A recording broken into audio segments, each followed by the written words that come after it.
नमस्कार साथियों, स्वागत है आपका हमारे ऑनलाइन यूट्यूब प्लेटफॉर्म क्रेजी जी के ट्रिक पर। मैं हूं दिनेश साहू और आज के वीडियो लेक्चर में हम ल्यूसेंट सीरीज़ के अंतर्गत एक महत्वपूर्ण टॉपिक को डिस्कस करने वाले हैं। टॉपिक का नाम है प्रमुख व्यक्तियों के लोकप्रिय उपनाम। जो भी प्रमुख हस्तियां रही हैं और उनके जो उपनाम रहे हैं उनको आज हम डिटेल में डिस्कस करेंगे, क्योंकि किसी भी एग्जाम में यहाँ से क्वेश्चन हमें देखने को मिलते हैं और काफ़ी महत्वपूर्ण टॉपिक है। हम उपनाम को तो डिस्कस करेंगे ही करेंगे, साथ ही साथ उस हस्ती से संबंधित या फिर उस पर्सनालिटी से संबंधित कुछ अन्य महत्वपूर्ण तथ्य को भी डिस्कस करेंगे जहाँ से हमें एग्जाम्स में क्वेश्चन देखने को मिलते हैं। तो वीडियो लेक्चर काफ़ी महत्वपूर्ण होने वाला है। वीडियो लेक्चर को आप अंत तक जरूर देखिए। तो चलिए सीधे हम टॉपिक को स्टार्ट करते हैं और पहला पॉइंट डिस्कस करते हैं। तो देखिए, सबसे पहला पॉइंट है सीमांत गांधी। तो सीमांत गांधी के नाम से हम खान अब्दुल गफ्फार को जानते हैं, आपको याद रखना है। देखिए, खान अब्दुल गफ्फार के बारे में आपने अक्सर पढ़ा होगा। जो खान अब्दुल गफ्फार खान हैं, ये ऐसे पहले गैर भारतीय थे जिनको भारत रत्न से सम्मानित किया गया था। तो ये बहुत इंपॉर्टेंट पॉइंट है। इनके जन्म की बात करें तो पेशावर में इनका जन्म हुआ था और बलूचिस्तान जो क्षेत्र है वर्तमान में पाकिस्तान में है, लेकिन पहले पाकिस्तान वाला जो पार्ट है वो भारत का ही हिस्सा था। आपको पता होगा 1947 में जब हमें आज़ादी मिली तो उस समय 2 अधिराज्य बनाए गए थे, जिसमें से एक पाकिस्तान था। ठीक है, तो बलूचिस्तान के एक राजनेता थे और इन्होंने भारत की स्वतंत्रता संग्राम में भाग लिया था और एक महान स्वतंत्रता सेनानी थे। इनको सरहदी गांधी या फिर सीमांत गांधी के नाम से भी जाना जाता था, या फिर इनको बाचा खान के नाम से जाना जाता था, बादशाह खान के नाम से जाना जाता था।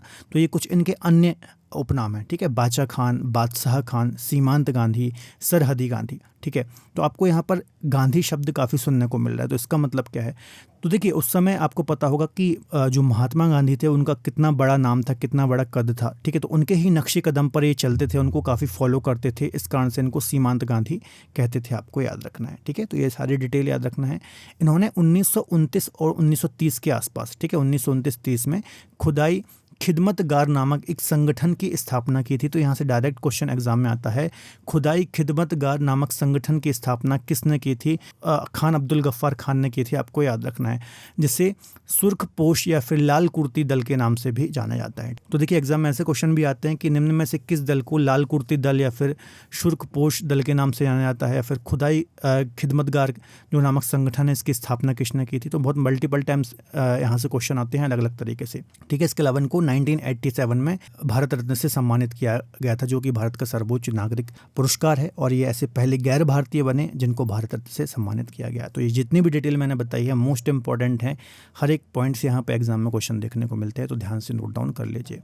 चलिए, अगला पॉइंट है वयोवृद्ध पुरुष। तो वयोवृद्ध पुरुष के नाम से हम दादा भाई नौरोजी को जानते हैं। इनका नाम भी आपने सुना ही होगा यदि आपने हिस्ट्री पढ़ी है। ठीक है, भारत के इतिहास को समझा है तो इनका नाम बहुत बड़ा है, तो इनको भी आप जानते ही होंगे। देखिए, उनका जो जन्म है 1825 में मुंबई के अंतर्गत हुआ था, और ये एक पारसी धर्म से संबंधित थे। ये काफ़ी बुद्धिजीवी, शिक्षा शास्त्री, राजनीतिज्ञ, अर्थशास्त्री, मतलब बहुमुखी प्रतिभा के धनी व्यक्ति थे, आपको याद रखना है। ठीक है, और इनको भारत का वयोवृद्ध पुरुष के नाम से जाना जाता है, आपको याद रखना है। ओल्ड मैन ऑफ इंडिया के नाम से भी जाना जाता है। एग्जाम में कई बार क्वेश्चन आया है, ओल्ड मैन ऑफ इंडिया किसको कहा जाता है, वयोवृद्ध पुरुष किसको कहा जाता है?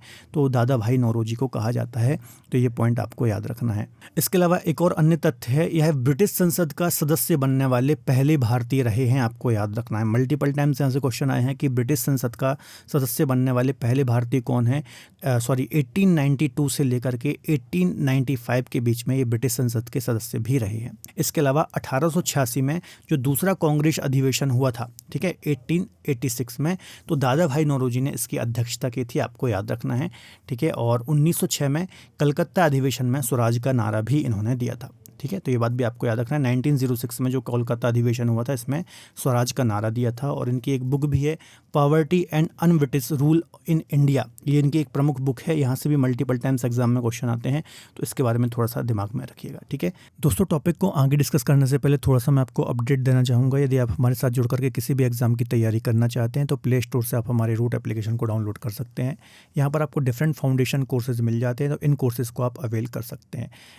इसके अलावा इस वीडियो के साथ आपको एक खास ऑफर दिया जा रहा है, तो मात्र 99 रुपीज़ में आप हमारा ल्यूशन जीके का कोर्स अवेल कर सकते हैं, जहां पर आपको सारी पीडीएफ्स मिल जाएंगी, वीडियो लेक्चर्स मिल जाएंगे और प्रैक्टिस सेट मिल जाएंगे। देखिए, यदि वीडियो लेक्चर की बात की जाए तो आधे लेक्चर्स लगभग यहाँ पर कंप्लीट हो गए हैं और आधे लेक्चर आपको टाइम टू टाइम यहाँ पर अपलोड कर दिए जाएंगे। ठीक है, तो खास आज के लिए ये ऑफ़र है, मात्र 99 रुपीज़ में बहुत अच्छा ऑफ़र है। ये कोर्स आप अवेल कर सकते हैं और इस वीडियो के डिस्क्रिप्शन में आपको लिंक मिल जाएगी, तो उस लिंक पर जाकर के यदि आप कोर्स अवेल करते हैं तो मात्र 99 रुपीज़ का ये ऑफ़र आपके लिए वैलिड होगा। आगे डिस्कस कर लेते हैं राष्ट्रपिता। तो राष्ट्रपिता के नाम से आप जानते ही होंगे, महात्मा गांधी को जानते हैं। इसके अलावा इनके और भी बहुत सारे उपनाम हैं, जैसे कि बापू, महात्मा, मलंग बाबा, वन मैन बाउंड्री फोर्स। इस प्रकार से बहुत सारे अलग अलग व्यक्तित्व के द्वारा इनको उपाधियाँ दी गई हैं, नाम दिए गए हैं, तो इनको भी हम डिटेल में डिस्कस करेंगे। ठीक है, तो राष्ट्रपिता की यदि हम बात करें तो ये किसके द्वारा नाम दिया गया था, तो ये भी इम्पॉर्टेंट है। तो सुभाष चंद्र बोस ने गांधी जी को पहली बार राष्ट्रपिता कहकर संबोधित किया था, और कब किया था, तो 1944 में सिंगापुर से रेडियो पर जब संबोधित ये कर रहे थे, तो उस समय ही इन्होंने ये राष्ट्रपिता महात्मा गांधी को राष्ट्रपिता का उपनाम दिया था। इसके अलावा एक बापू इनका काफ़ी फेमस उपनाम है, आप जानते ही होंगे। तो पंडित जवाहरलाल नेहरू के द्वारा पहली बार इनको बापू के नाम से संबोधित किया गया था। इसके अलावा महात्मा की बात करें तो महात्मा गांधी इनके नाम में ही लगा है, तो आपको पता होगा। तो महात्मा की जो एक प्रकार से उपाधि है या फिर उपनाम है, ये रविन्द्रनाथ टैगोर के द्वारा दिया गया था, या फिर रविन्द्रनाथ टैगोर ने इनको पहली बार संबोधित किया था महात्मा के नाम से। इसके अलावा एक और इनका उपनाम है, बहुत से लोगों को नहीं पता होगा, मलंग बाबा। तो मलंग बाबा की बात करें तो उत्तर पश्चिमी सीमा प्रांत के कबायलियों के द्वारा इनको संबोधित किया गया था, है ना, मलंग बाबा के नाम से याद रखना। 1930 में जब सविनय अवज्ञा आंदोलन चल रहा था, तो उस समय ही इनको मलंग बाबा के नाम से संबोधित किया गया था। इसके अलावा वन मैन बाउंड्री फोर्स, ठीक है, ये भी एक इनका उपनाम है, जो कि लॉर्ड माउंटबेटन के द्वारा इनको उपाधि दी गई थी। तो ये मल्टीपल इनके नाम हैं, उपनाम है। यहाँ से कई बार क्वेश्चन एग्जाम में आते हैं कि बापू नाम किसके द्वारा दिया गया, महात्मा की उपाधि किसके द्वारा दी गई, राष्ट्रपिता किसके द्वारा कहा गया, है ना। तो ये सब आपको याद रखना है, काफ़ी महत्वपूर्ण है। ठीक है, महात्मा गांधी के बारे में कुछ अन्य तथ्य हम डिस्कस कर लेते हैं, जैसे कि इनका पूरा नाम आपको पता ही होगा, मोहनदास करमचंद गांधी था, और 1869 पोरबंदर गुजरात में 2 अक्टूबर का दिन था, तो 2 अक्टूबर 1869 को इनका जन्म हुआ था। इनकी डेथ की बात करें, मृत्यु की बात करें, तो 30 जनवरी 1948 को नाथूराम गोडसे के द्वारा इनकी हत्या कर दी गई थी, आपको पता ही होगा। इसके अलावा इनका जो समाधि स्थल है वो दिल्ली में स्थित राजघाट है ना। और गांधी जी के द्वारा कुछ आश्रम भी स्थापित किए गए हैं, जहां से आपके एग्जाम्स में क्वेश्चन देखने को मिलते हैं। तो एक तो है फिनिक्स आश्रम और एक है टॉल्स्टॉय आश्रम। ये दोनों ही आश्रम की स्थापना महात्मा गांधी के द्वारा दक्षिण अफ्रीका में की गई थी। और जो साबरमती आश्रम है, इसके अलावा सेवाग्राम आश्रम है, इनकी स्थापना भारत में महात्मा गांधी के द्वारा की गई थी। तो ये आश्रम याद रखिएगा, यहाँ से क्वेश्चन एग्जाम में आते हैं। इसके अलावा महात्मा गांधी के द्वारा कई समाचार पत्र भी निकाले गए थे, जैसे कि इंडियन ओपिनियन हो गया, यंग इंडिया हो गया, हरिजन, नवजीवन। तो ये सभी जो समाचार पत्र हैं ये महात्मा गांधी के द्वारा निकाले गए थे, याद रखना। यहाँ से मल्टीपल टाइम्स एग्जाम में क्वेश्चन आते हैं। हर एक पॉइंट जो मैं आपको डिस्कस करा रहा हूँ मोस्ट इंपॉर्टेंट है, सीधे यहाँ से डायरेक्ट क्वेश्चन एग्जाम में देखने को मिलता है। इसके अलावा आपको पता ही होगा महात्मा गांधी का कद जो है भारत के लिए बहुत बड़ा रहा है, भारत के इतिहास में काफ़ी बड़ा है। स्वतंत्रता संग्राम में इनका बहुत बड़ा योगदान रहा है। तो इन्होंने बहुत सारे अलग अलग समय में आंदोलन चलाए थे, ठीक है, सत्याग्रह चलाए थे। तो इनको भी एक बार हम डिस्कस कर लेते हैं, जैसे कि चंपारण आंदोलन 1917 में इन्होंने चलाया था, खेड़ा सत्याग्रह 1918 में चलाया गया था, अहमदाबाद मिल हड़ताल 1918 में चलाया गया था, असहयोग आंदोलन 1920 में इन्होंने चलाया था, सविनय अवज्ञा आंदोलन 1930 में इन्होंने चलाया था, भारत छोड़ो आंदोलन 1942 में इन्होंने चलाया था। ठीक है, तो ये अलग अलग समय में मल्टीपल टाइम्स इन्होंने आंदोलन चलाए थे, तो ये भी आपको याद रखना है। इसके अलावा महात्मा जी की आत्मकथा की यदि हम बात करें तो इनकी ऑटोबायोग्राफी या फिर आत्मकथा का नाम क्या है, तो the story of my experimental with truth, या फिर हिंदी में इसको हम बोलते हैं सत्य के प्रयोग। तो ये इनकी ऑटोबायोग्राफी है, ये भी बहुत इंपॉर्टेंट है, आपको याद रखना है। ठीक है, इसके अलावा इनका जो जन्म दिवस है 2 अक्टूबर, इसको हम प्रतिवर्ष अहिंसा दिवस के रूप में मनाते हैं, या फिर अंतर्राष्ट्रीय अहिंसा दिवस के रूप में मनाते हैं। ठीक है, याद रखिएगा। और इनकी जो पुण्यतिथि है 30 जनवरी, इसको हम शहीद दिवस के रूप में सेलिब्रेट करते हैं। तो ये कुछ डिटेल भी आपको याद रखना है, बहुत ही महत्वपूर्ण है। चलिए नेक्स्ट है लौह पुरुष। तो लौह पुरुष के नाम से हम सरदार वल्लभ भाई पटेल को जानते हैं। तो काफ़ी महत्वपूर्ण योगदान रहा है हमारे स्वतंत्रता संग्राम में भी। इसके अलावा हमारे भारत के इंटीग्रेशन या फिर एकीकरण में भी इनका बहुत ही महत्वपूर्ण योगदान रहा है। आपको पता ही होगा कि ये भारत के पहले उप प्रधानमंत्री थे। ठीक है, साथ ही साथ गृह मंत्री का भी पद इनको दिया गया था। इसके अलावा जो रियासतों का विलय किया गया था, तो उस कभी इनको एक प्रकार से जिम्मा दिया गया था कि आपको पता होगा कि जब हमारे देश को आज़ादी मिली थी तो उस समय अंग्रेज़ों ने 3 कंडीशन रखी थी जो देशी रियासतें थी, है ना। या तो वो स्वतंत्र रहें, ठीक है, या तो वो पाकिस्तान में चली जाएं, या फिर वो भारत के साथ मिल जाएं, ठीक है। तो ये जो अंग्रेज़ों ने इनके सामने कंडीशन रख दी थी देशी या रियासतों के सामने, तो ये एक बहुत बड़ी दिक्कत थी उस समय हमारे भारत के सामने। और इस दिक्कत को दूर किया था सरदार वल्लभ भाई पटेल ने, है ना। 562 देशी रियासतों का विलय किया था हमारे भारत में, और हमारे भारत का एकीकरण करने में इनका महत्वपूर्ण योगदान है, ठीक है। तो याद रखिएगा, काफ़ी महत्वपूर्ण योगदान रहा है हमारे भारत के इतिहास में इनका। इसके अलावा इनको लौह पुरुष के नाम से तो जानते ही हैं, साथ ही साथ सरदार की उपाधि भी इनको दी गई थी, है ना। 1928 में बारदोली सत्याग्रह सफलतापूर्वक इन्होंने किया था, तो वहाँ की महिलाओं ने इनको सरदार की उपाधि दी थी। साथ ही साथ इनको भारत का विस्मार्क भी कहा जाता है, ठीक है। तो भारत का विस्मार्क, सरदार, लौह पुरुष, ये सभी जो इनको उपाधियाँ दी गई हैं ये आपको याद रखना है, ठीक है।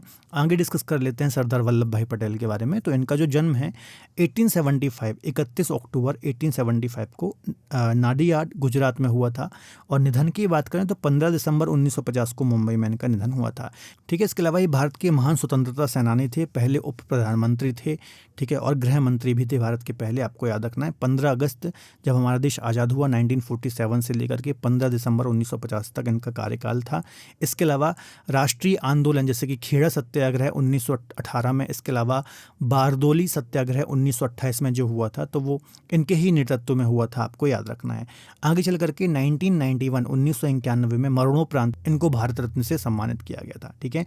इसके अलावा इनका जो जन्म दिवस है 31 अक्टूबर, इस दिन को हम राष्ट्रीय एकता दिवस के रूप में भी सेलिब्रेट करते हैं, और इस डे को सेलिब्रेट करना हमने 2014 से स्टार्ट किया था, ठीक है। इसके अलावा इनका एक स्टैच्यू भी बनाया गया है गुजरात में, आपको पता होगा, स्टैच्यू ऑफ यूनिटी के नाम से हम इसको जानते हैं। अब आपको कमेंट बॉक्स में बताना है कि इस स्टैच्यू की हाइट कितनी है और इसके वास्तुकार कौन रहे हैं, ठीक है। मैं आप सभी के कमेंट पढ़ता हूँ, रिप्लाई करना पॉसिबल नहीं हो पाता, तो आप सभी को इसका आंसर कमेंट बॉक्स में देना है।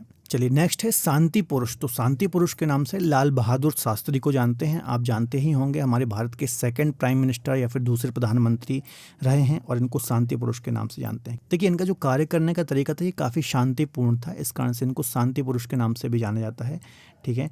इनका जन्म 2 अक्टूबर 1904 को वाराणसी मुगल सराय में हुआ था, है ना। इसके अलावा इनकी जो मृत्यु है ये हमारे भारत से बाहर हुई थी। तो यहाँ से क्वेश्चन अक्सर एग्जाम में बनता है कि हमारे भारत के ऐसे कौन से प्रधानमंत्री रहे हैं जिनका देहांत या फिर जिनकी मृत्यु भारत से बाहर हुई है।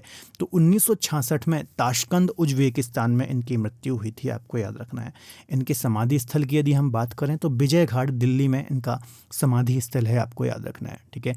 इसके अलावा आपको पता होगा इनका जो कार्यकाल है 1964 से लेकर के 1966 के मध्य में इनका कार्यकाल था, हमारे भारत के दूसरे प्रधानमंत्री बने थे। और इसी समय 1965 में भारत पाकिस्तान का युद्ध भी हुआ था, और इस युद्ध का पूरा प्रतिनिधित्व इन्होंने ही किया था, और इस समय इन्होंने जय जवान जय किसान का नारा भी दिया था। और आगे चल करके 1966 में मरणोपरांत इनको भारत रत्न से सम्मानित किया गया, और मरणोपरांत भारत रत्न से सम्मानित होने वाले पहले व्यक्ति बने थे लाल बहादुर शास्त्री, आपको याद रखना है। चलिए नेक्स्ट है पंजाब केसरी। तो पंजाब केसरी की यदि हम बात करें तो लाला लाजपत राय को पंजाब केसरी के नाम से जानते हैं, आपको याद रखना है, ये इनका एक उपनाम है।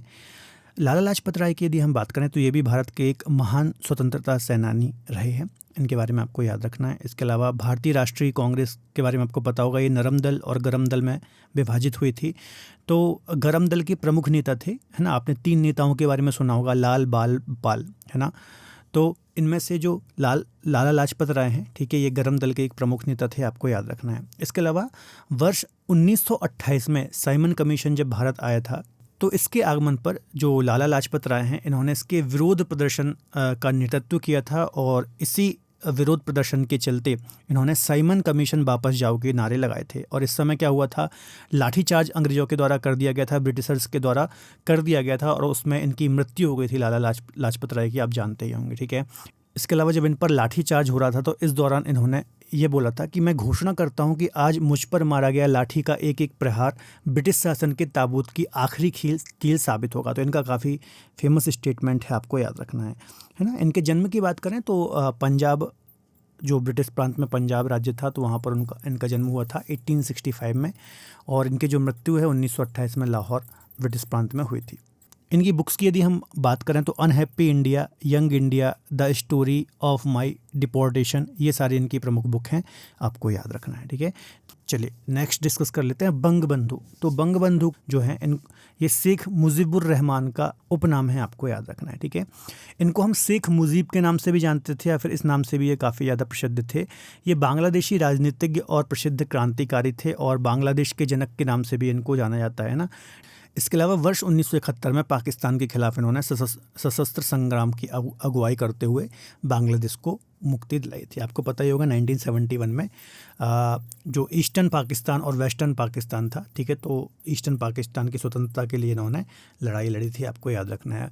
बांग्लादेश में प्रथम राष्ट्रपति के बाद प्रधानमंत्री भी ये बने थे, तो ये सारी डिटेल याद रखना है, काफ़ी ज़्यादा महत्वपूर्ण है। आगे डिस्कस कर लेते हैं देशबंधु। तो देशबंधु के नाम से हम चित्तरंजन दास जी को जानते हैं। ठीक है, 1970 में कोलकाता में इनका जन्म हुआ था और 1925 में इनकी डेथ हुई थी, याद रखिएगा।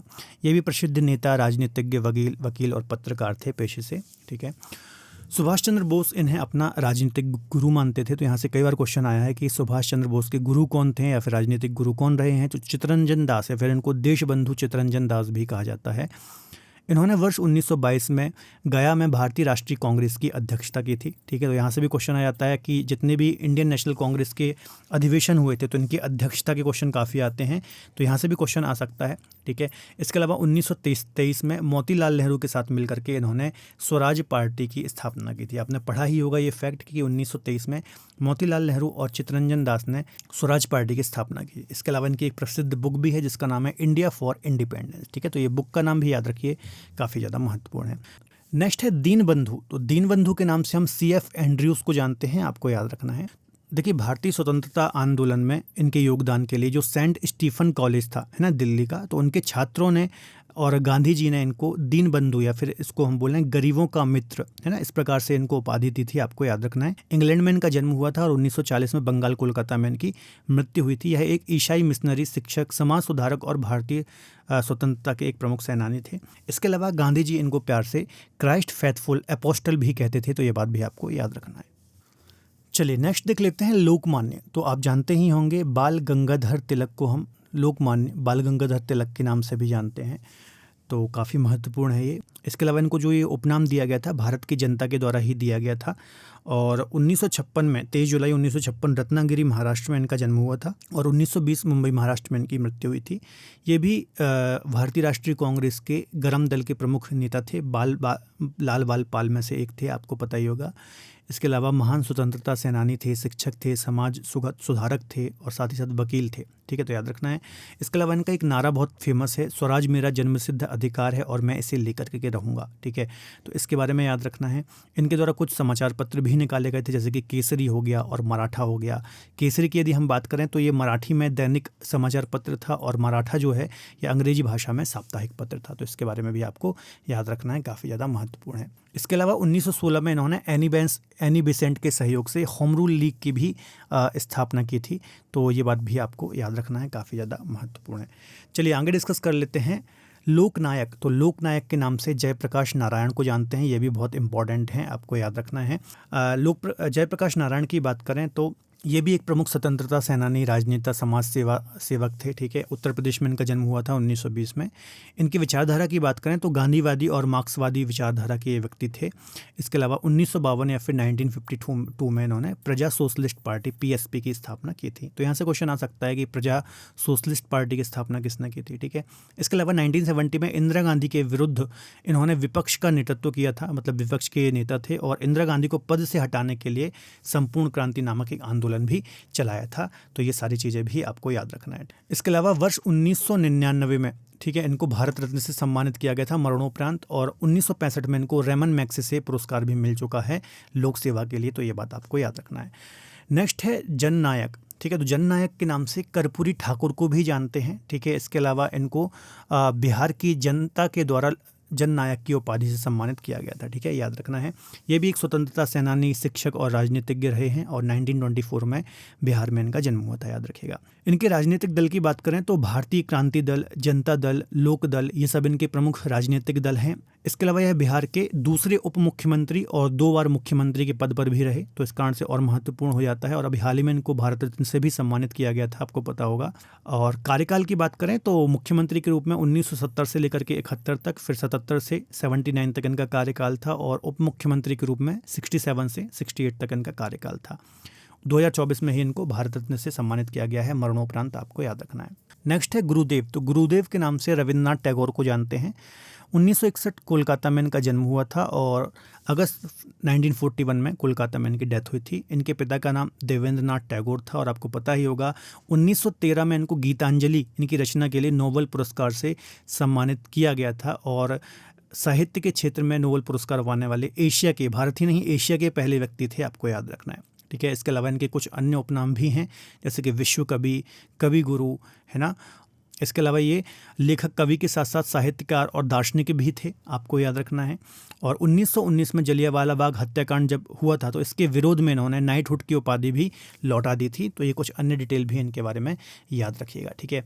इसके अलावा 1921 में जो रविन्द्रनाथ टैगोर थे, इन्होंने विश्व भारती विश्वविद्यालय की स्थापना की थी और एकमात्र ऐसे कवि थे जिनकी 2 रचनाएं 2 देशों का राष्ट्रगान बनी। एक तो आपको पता ही होगा भारत का राष्ट्रगान जन गण मन अधिनायक जय हे, ठीक है, ये भारत का जो राष्ट्रगान है इनके द्वारा ही लिखा गया है। और जो बांग्लादेश का राष्ट्रीय गान है अमर सोनार, ठीक है, ये भी इनके द्वारा ही लिखा गया है। इनकी कुछ रचनाएं बहुत इंपॉर्टेंट हैं, जैसे कि गीतांजलि बंगाली भाषा की रचना है, चित्रा, करुणा, राजर्षि Gaura, Chaturanga, Yogayog, Gitimalya, Manasi, the home and the world. तो ये सभी प्रमुख इनकी रचनाएं उपन्यास हैं, आपको याद रखना है। नेक्स्ट है गुरुजी। तो गुरुजी के नाम से हम MS गोलवलकर जी को जानते हैं, आपको याद रखना है। और इनको ये जो उपाधि है या फिर ये नाम है बनारस हिंदू विश्वविद्यालय के छात्रों के द्वारा दी गई थी या फिर इनको संबोधित किया गया था। वह कॉलेज के छात्रों को अंग्रेजी और राजनीति शास्त्र पढ़ाते थे, याद रखना है। महाराष्ट्र में इनका जन्म हुआ था 1906 में और 1973 में इनकी यहाँ पर ही मृत्यु हुई थी। इसके अलावा ये RSS के दूसरे संघ चालक रहे हैं, तो इनके बारे में भी आपको याद रखना है। और RSS के सबसे प्रभावशाली और प्रमुख व्यक्तियों में से एक माने जाते हैं, ठीक है।